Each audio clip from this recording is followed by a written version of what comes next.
Okay, thanks everybody for coming.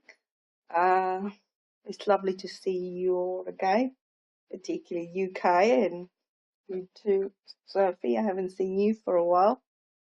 And Rosalie, I haven't seen you for a while either. So it's lovely to see you all again.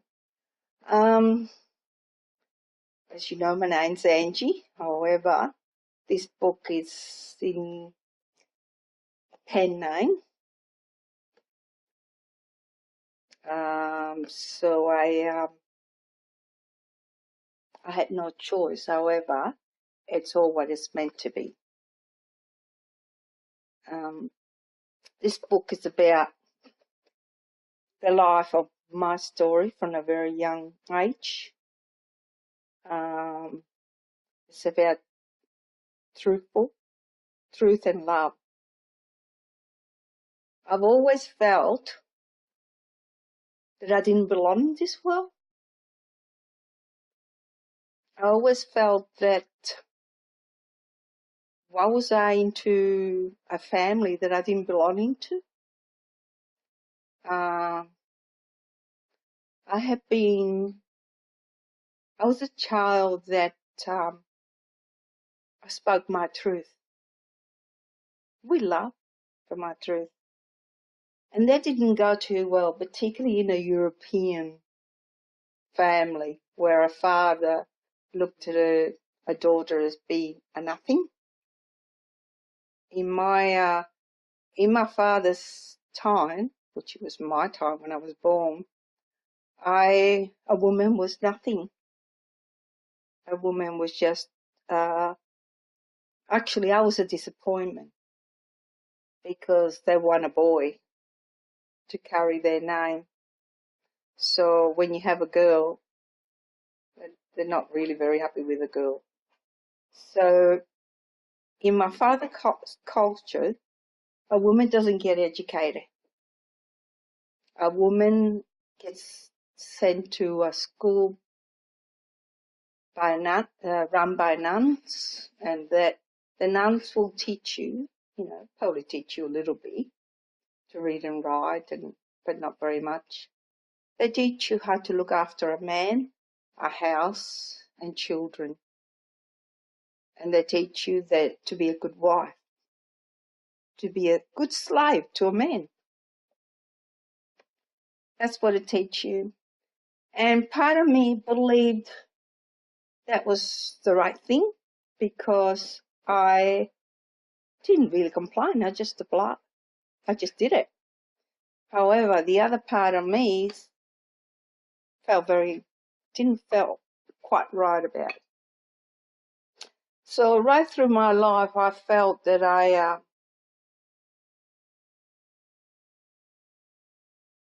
wasn't happy from a very young age. I wasn't happy. I was always happy, but I put on a great front.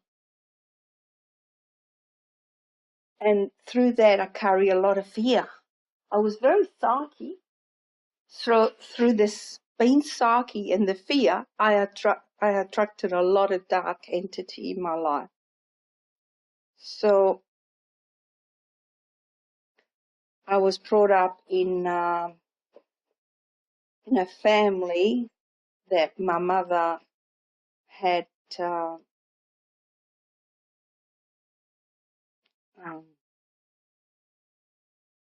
split personalities. She had depression. She had 4 years. So I actually watched having the body not functioning properly, which is part of my journey.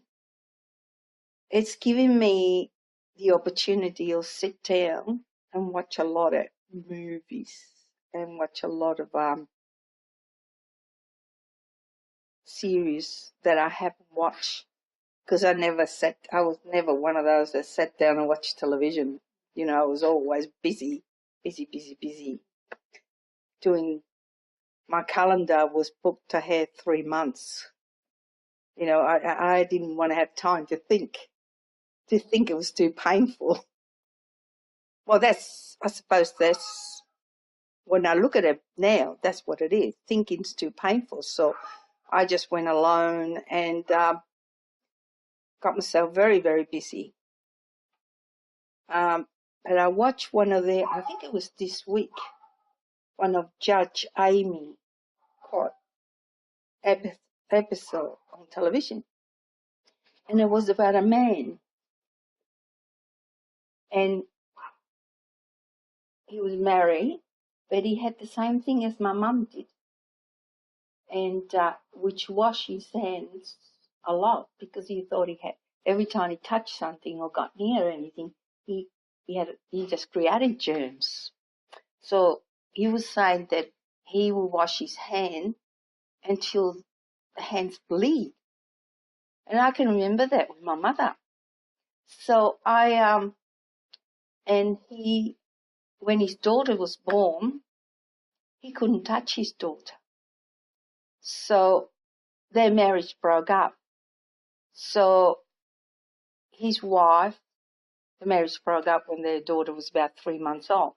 His wife remarried, and the little girl was 7.5, and the mother passed away. So their father wanted the daughter back. But the adoptive father wanted her as well because he brought her up. So that case went to court. And Judge Judy heard Amy heard the case. Heard the case. And after hearing the case, he felt that the father wanted the child, the real father, and the stepfather wanted the child. So Judge Amy decided to interview the little girl, or speak to the little girl who was 7.5, and she has communication with her father all the way through on the phone and by photo, but she had never seen her father. So Judge Amy said to the little girl, your father's here, would you like to see him? And she said, yes. And Judge Amy said to her, when was the last time you saw your father? He said, I've never seen my father. And she said, I want to see my father. So Judge Amy called the father in, and the father came in, and the little girl has such a big smile in her face. And then the little girl said, the father said, I love you, whatever her name was, I don't remember. And the little girl said, I love you too, Daddy. It's lovely to see you. You look more beautiful in person than your photos. And the little girl said to him, can I hug you, Daddy? And he sort of froze. And Judge Amy was looking at him. And he said yes, because he realized that he wouldn't be able to get his daughter if he didn't. So he took his hand out of his pocket and he had gloves. So they remind me of my mother again. So the Judge Amy said, you have to take those gloves off if you want to hug your daughter. So he took the gloves off. We've been hesitant about taking them off, which again, there was memory from the past. And the little girl run up to him and hugged him and put her arm around his waist. But he couldn't touch her. He was like this. And he couldn't touch her. So it made me understand again more about my mother. Because, as to go and hug my mum, she would push me away all the time. And other things that she did, plus pushing away, it was hard to understand. But now I can understand it. Well, I understood it as I was writing the book and the Holy Spirit showed me. But seeing that, the Holy Spirit show you things, seeing that episode, it made me understand, even up to this week, more about my mother's feeling. And it's not that she didn't love me, it's just that she wasn't able to express it, and because of the sicknesses she had created for herself. And through that sickness, it becomes hostility. because she can't do it. She wants you to do it. However, they resent you for doing it. And that's what the Course teaches us, that what we do for others, we're actually doing it for ourselves, but the other person becomes resentful of it. And I used to think, nothing pleases you. No matter what I do, nothing pleases you. And standing back now, through the study of the Course, all I can see is the empathy that I had for her, the life that she lived, all that life in such a trauma, such a heartache, so much work for herself, so much, fear, not love. It was all fear. And this she created for herself, and I created it for myself by seeing it, by taking it on board. Of course, when you're there, you don't see that. And when you choose to go in a different journey and stand back and say, okay, I've had enough of this world. This world is a world of ego, which is fear, material things.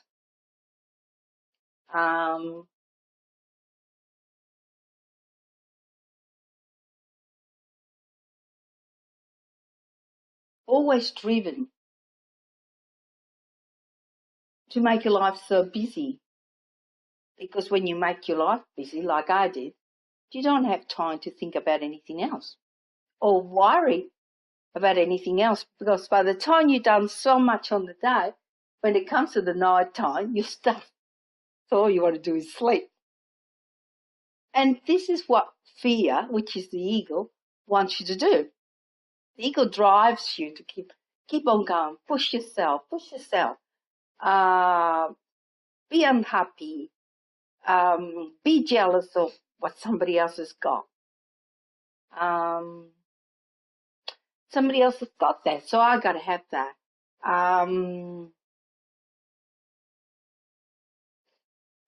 The ego gets you to go out there and work, and I've done it. Boy, I've done it. I worked so hard that I remember my ex saying to me, it's 12 o'clock, when are you going to sit down with me? And I've been up since 5. And by the time I went to bed, I was stuffed.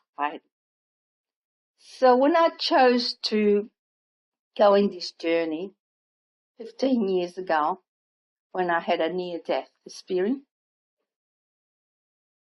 which I didn't know I had at the time, and I didn't tell anybody because I felt I was crazy. It was only until Anita Mongani, I met her 4.5 years, nearly 5 years in Sydney when I went to see Wine Die. And I bought her book. I was actually meant to go and see her, not Wine Die, but that's who I was going to see.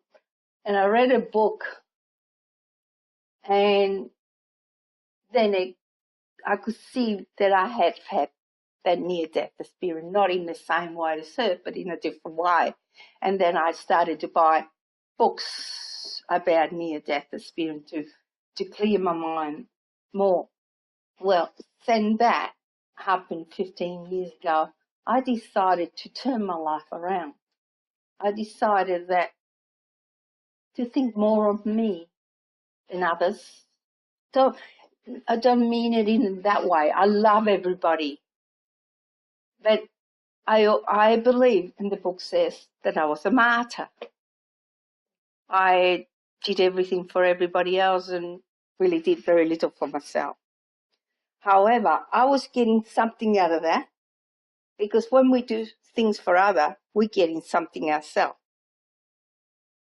Okay, that's the way I look at it now. In the past, I didn't think it that way, because I helped so many people all through my life. And I never asked for any help because I was very independent. But when my marriage broke up and I did ask for help, I didn't get the help from those people. And I was disappointed with those people because I had an expectation. I've helped you so many times. I'm asking you to help me now. And you say you can't do it. I'm talking from family to friends. However, I got upset over that because I had an expectation, and it's all in here. What I didn't realize that the Holy Spirit put other people there to help me that I didn't know very long. And these people came out of nowhere and helped me. You know, a friend, which I didn't really like her across the road, was a neighbour. We became the best friends. And she helped me so much of the time. She helped me pack. And then through her, I went and moved in with a partner who I knew it wasn't going to work. I had that voice in my head. This is not going to work. But the fear said, you got nowhere else to go. You got to go move in with him. So I just did that, move in. But we know it wasn't right. I knew it wasn't right, but I still did it. But anyway, that didn't work. Then I had nowhere to go. And then there was this friend of hers, and I had no money either. So I had this friend of hers offered me a job. So I did a job, and then he offered me his house to stay with him. And then in his house, I stored some of my furniture. And somebody's house was a friend of hers as well. I didn't know either. He stored some of my furniture. So see, where the Holy Spirit came in and got all these people to help me that I didn't even know. And I was so grateful to these people because I didn't know them. How can these people do this for me when I didn't know them? And the people that I really expected them to help me, they didn't. So, you know, that's when I started to really realize that the Holy Spirit puts somebody there for you all the time. You don't really have to worry or how it's going to happen or when it's going to happen. You just have to sit and wait. However, we got to have faith and trust on that. And that's taken me a long time to do that. So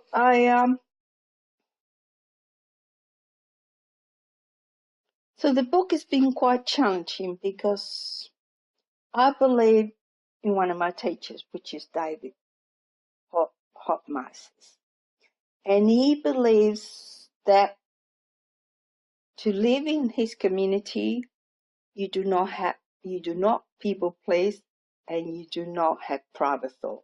And I don't have any problem with not people pleasing anymore and not having private thought. In the past, I have people please plenty of time. Today, I really don't care what anybody thinks about me because it's none of my business what anybody thinks about me. What I think of me is what my business is. I don't go out there to impress anybody. And so all that is in the book.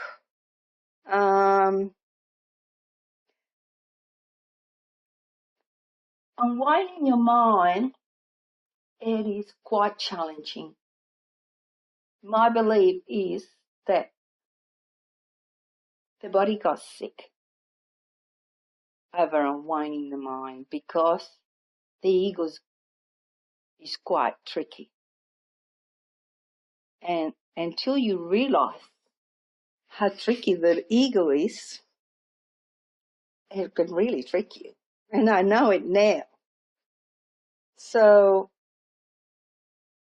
my book got finished, and then the body got sick, diagnosed with something.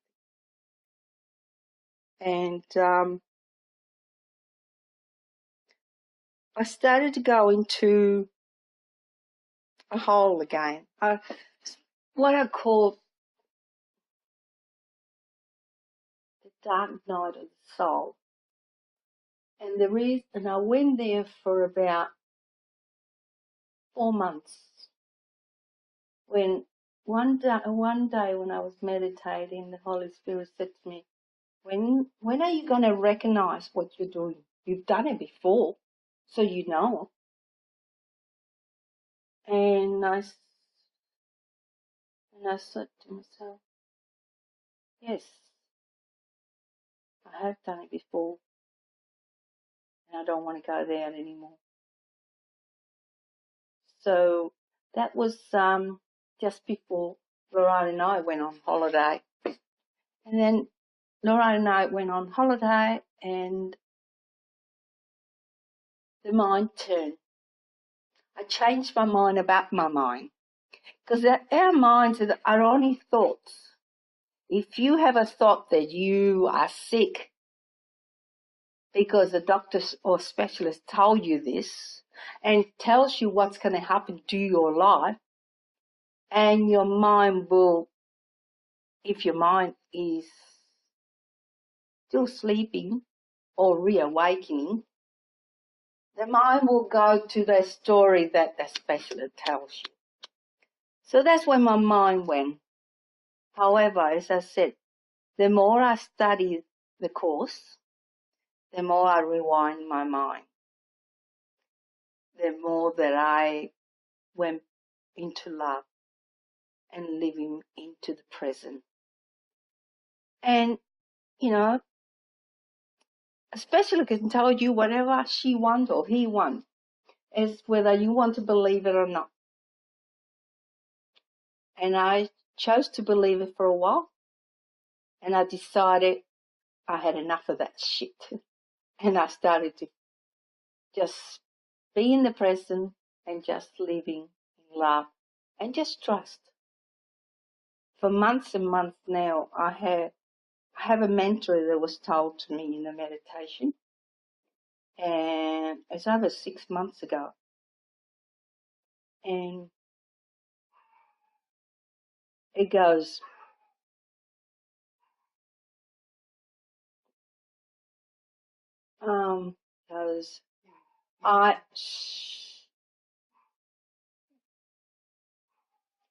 you are healed. You need to do nothing. All you need to do is trust and have faith. So that's how I live my life. Sometimes I say, Holy Spirit, this is taking a long time. And I get told, you're not really trusting 100%.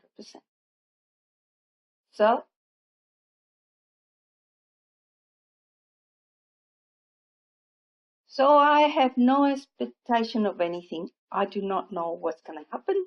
I do not know anything. All I know is what I have right now. And that is this moment. And what is this moment? And this moment to me is love. And what is love? I love you all unconditionally. It doesn't matter, because you all are me and I am you, because we're all one. And I'm very grateful for my life. I love you too, darling. Thank you. Thank you for listening. Oh. Can I just add, if you didn't hear it before, that Angie started her second book now, and it's got the working title, You Are Healed, You Need Do Nothing. That's the working title. So, one of the things I also want to say is we always are focusing on what we haven't got, instead of focusing on what we have. And what we have is what we have right now. And what we have right now, we take it for granted. This body that I'm carrying, okay, I have abused the buggery. I've been a gym junkie. I have worked hours and hours in the garden lifting. I have worked hours and hours in the house. I have looked after other people. I have put myself last. And the body is like a car. If you don't look after it, if you don't service it, it breaks down. And we don't realize that until the body doesn't work for us, for our ego. We push it to buggery. We dress it pretty. We put lots of makeup on. And we think that is what makes the body. But it doesn't. So thank you very much, girls, ladies, for listening to me.